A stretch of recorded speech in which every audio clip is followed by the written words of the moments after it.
Help, help, help. Oh no, no. This isn't me.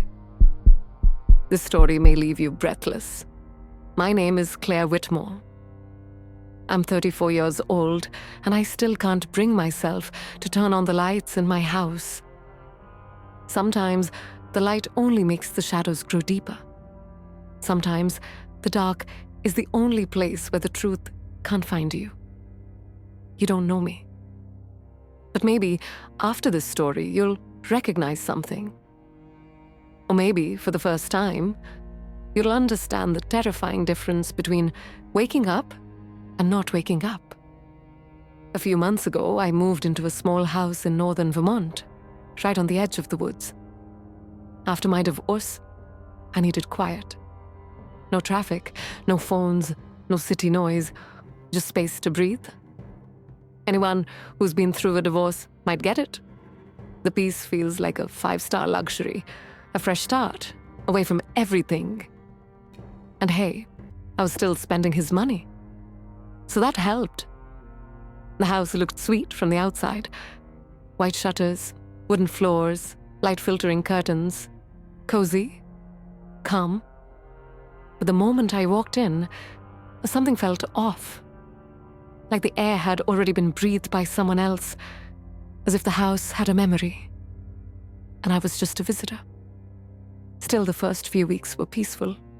I found a rhythm. Morning walks, simple meals, warm tea, long books. But at night, things changed.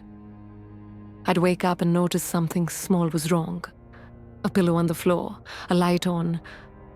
I swore I'd turned off, a door slightly open. I told myself, you're adjusting. It's just part of settling in. But then, one morning, I woke up to find footprints. Bare, wet footprints, muddy from the outside. They started at my bedroom door and led straight to the kitchen. The front door was slightly open. Were they mine? I checked my feet. There was dirt, but I had no memory of getting up. No dream, no sensation. Just a blank. A few nights later, sometime around 2 a.m., I found myself standing in the kitchen. There was a knife in my hand, an empty pan on the stove. Smoke curled up, soft and black, staining the light above. My feet were bare. The tile was ice cold. My hands weren't shaking. That scared me the most. I didn't feel anything.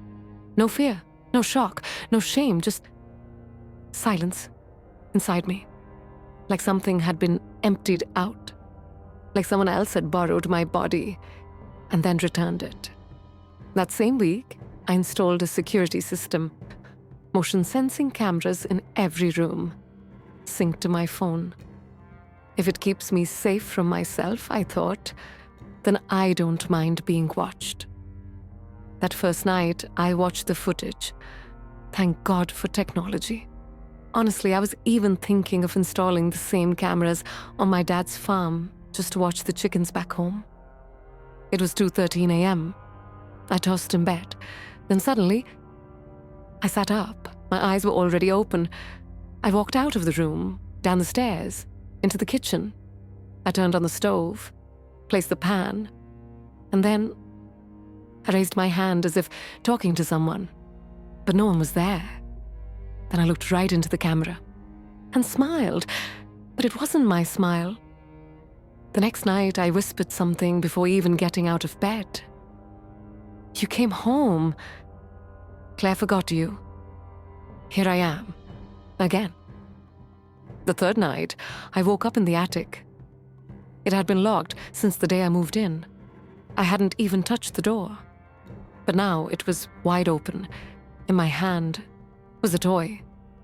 A small red wooden horse, the one my mother gave me when I was a child, the one I lost years ago. The footage showed me staring at the hallway mirror before going upstairs. And just before turning away, I whispered, I'm not Claire. I called my mum. She listened. She didn't say much, but she heard the crack in my voice. Then she asked, did you speak to anyone in your dream? No, I said, but It looks that way in the videos. She took a long breath, so deep it felt like the air in my room disappeared. And then she said, "When you were little, someone watched you. The night you were born, there was someone in your room, invisible. And for months, every single night, you woke up at the exact same time. You'd sit in front of your closet, and you always whispered the same thing. He chose me." That final night, I set an alarm. I placed my phone on my chest. I drew a small circle of salt on my palm. My mom said, "If you wake up inside the same border he does, he'll stop being you." 2:13 a.m. The phone buzzed. I opened my eyes, but I wasn't in bed. I was outside, in the garden, wearing only a nightgown, feet soaked in cold mud, standing in front of a small wooden box, half buried in the soil. Inside the box, one of my baby teeth, a blood-stained handkerchief, and a note. "Claire is with us now. Today, waking up in my own bed is a blessing, because if I open my eyes and I'm still me, it means I've survived the night. But what if one day only my body wakes up?" Have you ever felt like a stranger in your own skin? My name is Emily. If you're watching this video, chances are you've woken up in the middle of the night, not knowing where you were. Or at least, you felt that chill imagining it. But this isn't just another sleepwalking story. This was something else. That night, I wasn't just wandering in my sleep. I was terrified. And I still don't fully understand what I saw. Have you ever believed you were awake, only to realize you were walking inside a nightmare? I live on the top floor of a 3-story apartment in a quiet neighborhood. It's small but peaceful.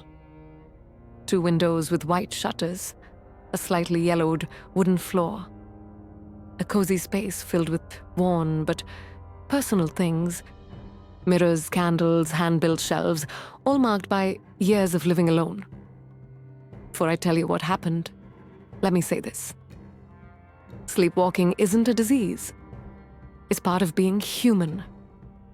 If someone close to you sleepwalks, treat them gently. We don't know what we're doing. We can't control it. All we want is to feel safe. Anyway, the night started like any other. Just a quiet Thursday. I work from home as a freelance illustrator. I'd been struggling with a deadline all day. Outside, the only sound was the occasional echo of footsteps in the hallway.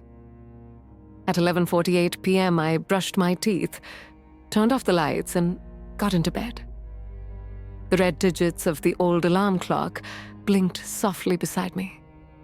11:49, 11:50, and then I slipped into sleep. That's when the first strange thing happened. I opened my eyes, but I wasn't in my bed. I was standing in the kitchen. It took me a few moments to realize it, because my mind was still asleep. It felt like I wasn't really there. I was wearing dishwashing gloves. The faucet was wide open. Water spilled everywhere, dripping off the sink and onto the wood floor below. The soft sound of it spreading out beneath me. I turned my head and saw my own shadow, not in the mirror, but on the fridge door, a warped silhouette, bent over the running water, trembling. I turned slowly, my fingers tingling, and then a loud crack. One of the floorboards gave way beneath me, but I didn't react. Even with my eyes wide open, I couldn't speak, couldn't move. It was like someone else was in control of my body. Have you ever felt like a stranger inside your own skin? That moment taught me something. The scariest thing isn't watching a horror movie. It's watching yourself. The next morning, I woke up in bed. Everything seemed normal. The kitchen was dry. Nothing was broken. but my feet were wet. Tiny splinters were stuck in the soles. And the dishwashing gloves? They were lying at the foot of my bed. I laughed at first. I even joked to myself. Maybe I sleepwalked all the way to my old childhood home and washed my grandpa's dishes there. Maybe I missed that place. Maybe I miss feeling safe. I opened my sleep tracking app. It said I'd been moving around the house at 2:37 a.m., in and out of the kitchen, for 11 minutes. So why didn't I remember any of it? That night, I went to bed restless. I placed a camera next to my bed, charged my phone, and whispered to myself over and over, "Emily, wake up tonight, wake up." But I didn't. When I opened my eyes, I was standing by the front door. It was wide open. The cold wind stirred the curtains. I had a trash bag in my hands. My feet were bare. And out on the street, someone was watching me. The third night, I wrote notes. I taped them everywhere. On the mirror, the doors, the kitchen walls. "Emily, you're asleep. Come back. This is just a dream." But that night, I didn't come back. The camera showed me at 3:12 a.m., walking out into the hallway, then returning. But my face, it wasn't mine. My eyes were wide open, but empty, like there was someone else inside. It didn't feel like sleepwalking anymore. It felt like I'd been taken, like in those movies where something ancient, something uninvited, takes over your soul. I even thought about calling my grandmother, telling her what was happening, asking if maybe this was something older than I could understand. Have you ever looked at your reflection and felt like it wasn't really you? On the fourth night, I heard it, a whisper, right behind my ear. I couldn't move. I felt awake, fully conscious. But my body refused to respond. The voice said, "Emily, I'm still home." I wanted to scream, but my mouth was frozen. I blinked.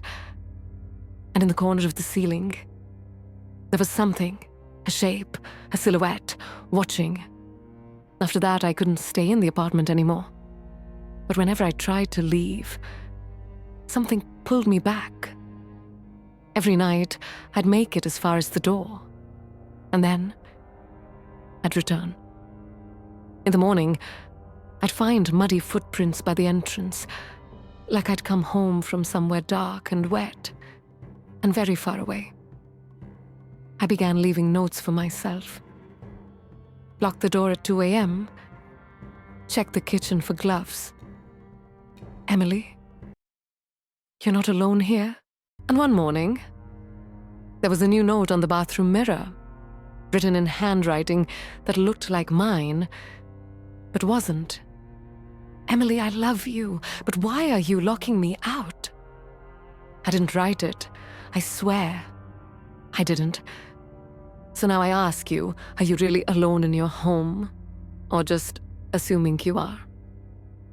Maybe you hear strange noises at night. Maybe things move that shouldn't. Maybe you wake up feeling like you just got back from somewhere you don't remember going. Please leave a comment. Tell me I'm not alone. Because honestly, I'm scared I am. And before you go, do me a favor.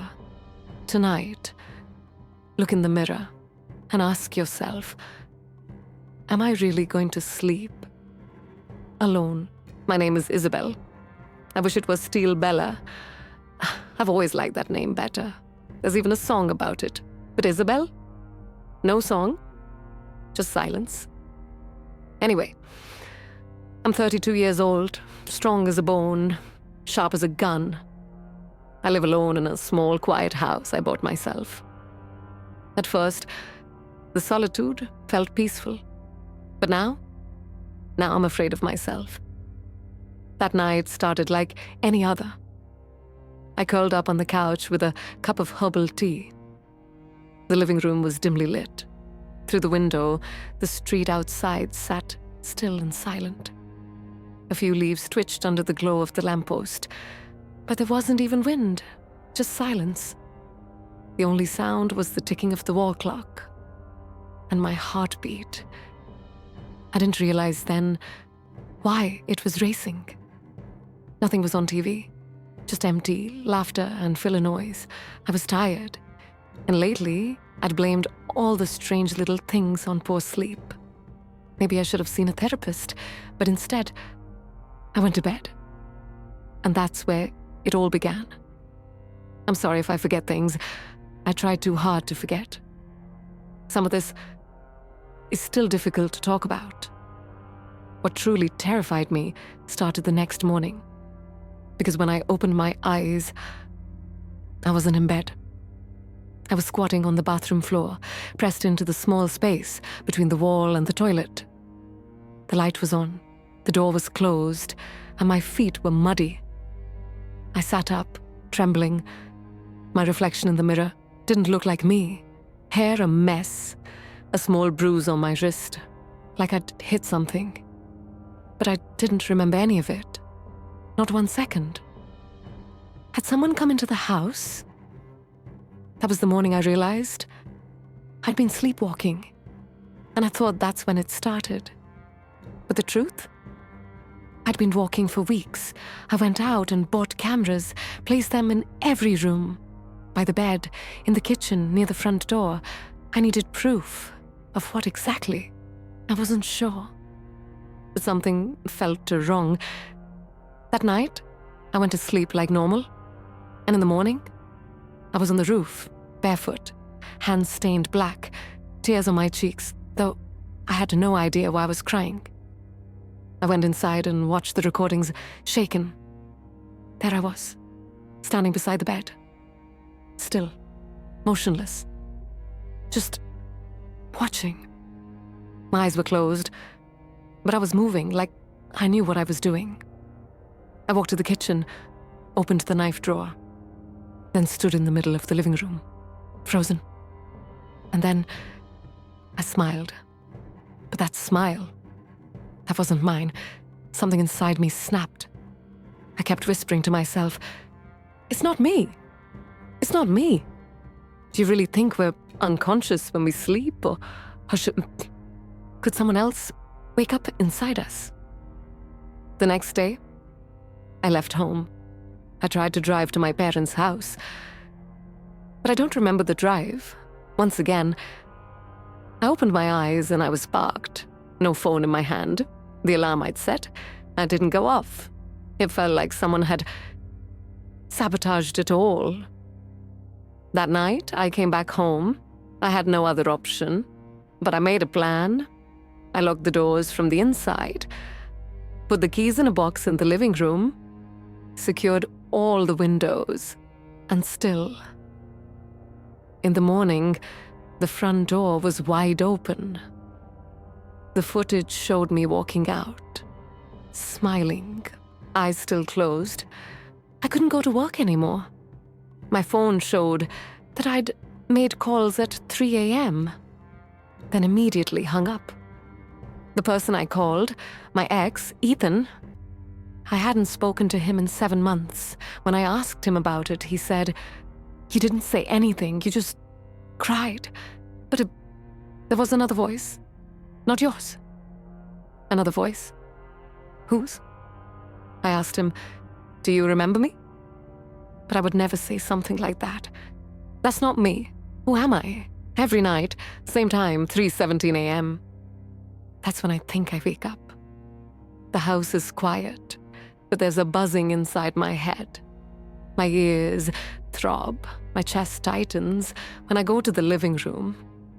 The light is on, but I never turned it on. The next night, I sprinkled flour across the floor, just to see. In the morning, there were footprints smaller than mine, but I live alone. I live alone. Have you ever felt a presence inside you? When you swore you were alone? One morning, I looked in the mirror. There was a dark ring under my left eye, a bruise, but I felt nothing. When I touched it, It didn't feel like my skin, it felt like I was touching a stranger. Just to be sure, I checked the rest of me. Looked for other signs. Anything. The cameras showed me speaking in my sleep. But the voice on the recording, it wasn't mine. I couldn't even understand the words. I deleted the footage, threw the cameras away. But the truth is, what you don't see doesn't go away.